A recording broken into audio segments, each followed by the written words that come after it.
Amaji. Allah sai aure. Hello. Kai damuwa. Amaji. Hello. Allah wai mene maka ne? Wannan me kuma ne? Hello. Amaji ya kake da bakin ciki haka? Kana da bakin ciki kwarai. Amaji saboda Allah da Annabi. Kada zaka taimaka min muna gida da kai business ya ci gaba.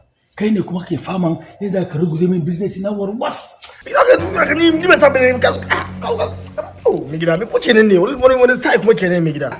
Amaji 2 weeks kenan ba kai kashi cikin gidan gaba. Ya kai Fir'auna. Kai Fir'auna ne Amaji. Yaya? Fir'auna ke kashi 1 month. Kai Fir'auna ne. Yaya?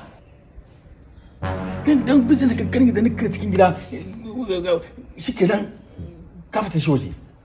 Wato kana kwasan kashin kana fitar shi waje ne kana zuwa kana yi. Haba wani irin mutum ciki kenan. Wani irin hasara kenan. Kuma ke ma hasara. Sai ka fita da arziki kana kashi waje. Ga kashi kamar arziki gida mana saboda Allah. Amaji. Me ne ka kaka? Ne kira. Idan ni za a dan wuce wani ba ruwanka.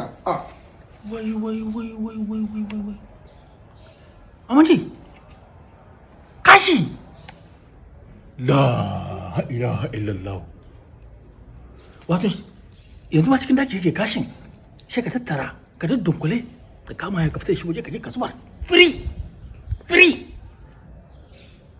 Daga yau wallahi shi ka ci gaba da kashi cikin gida kuma shi na karbi kudin nan. Wani irin bakin ciki ke ga dan bizin kan na cikin gida. Wallahi ka zo ka same ni